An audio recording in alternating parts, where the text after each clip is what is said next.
نہیں، بس یہی بات مجھے اور آپ کو سمجھنی ہے کہ خواہشات ہوتی ہیں، مگر کہتے ہیں نا اتنے پاؤں پھیلاؤ جتنی چادر ہے۔ چادر سے بڑھ کر پاؤں پھیلاؤ گے تو باہر نکل جائیں گے، اور پھر کیا ہوگا؟ وہ پرانی کہاوت ہے، روپے کے لالچ میں چونی سے بھی گئے۔ حالانکہ اب چونی نہیں رہی، مگر کہاوت تو ہے کہ روپے کے لالچ میں چونی سے بھی گئے۔ تو انسان اپنی خواہشات پر قابو پائے، ان کی تہذیب کرے، غلط خواہشات سے بچے، یہ نہیں کہ خواہشات کے بہاؤ میں بہہ جائے۔ خواہشات ہوتی ہیں مگر اچھی ہو سکتی ہے۔ ایک انسان کا دل چاہے میں کاروبار کروں، میں تجارت کروں، میں زیادہ کماؤں، میں لوگوں کے کام آؤں، اپنے لیے بھی، اپنی اولاد کے لیے بھی، رشتہ داروں کے لیے بھی، دوسروں کے لیے بھی اچھا بنوں، ان کی مدد کروں۔ اور ایک صرف یہ ہے کہ جی جائز ملے ناجائز ملے بس جوڑتا رہوں، وہ پیچھے ہی چھوڑ کے جائے گا، آگے سارا وبال لے کر جائے گا۔ کیا کیا؟ اچھا کتنا کھا لے گا؟ جتنا پیٹ ہے اس سے زیادہ کھا سکتا نہیں۔ تو انسان یہ ہوس میں، لالچ میں، گرید میں تباہ ہوتا ہے۔ تو خواہشات کا ہونا بری بات نہیں ہے، خواہشات کی تہذیب کرنا، صحیح ہونا، اچھی ہونا۔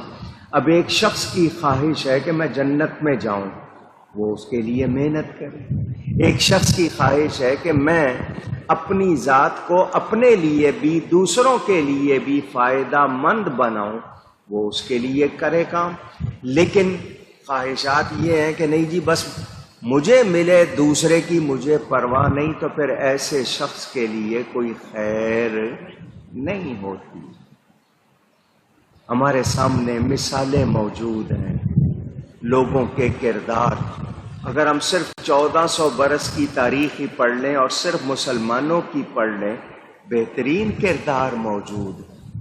کتنے لوگ تھے، کیسے لوگ تھے۔ رہی بات دولت کی تو قارون کے پاس بھی خزانہ تھا، حضرت عثمان کے پاس بھی خزانہ تھا۔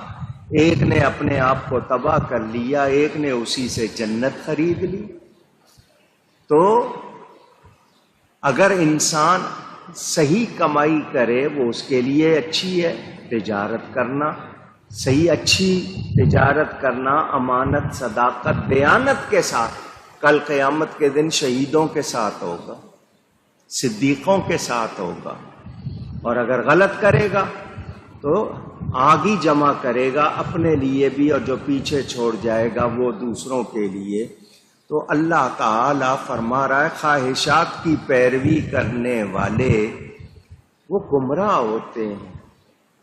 جو حق کو چھوڑ دیں، حق کو چھوڑ کر خواہشات کی پیروی کریں، وہ کبھی کامیاب نہیں ہوتے، منزل نہیں ملتی، وہ گمراہ ہوتے ہیں۔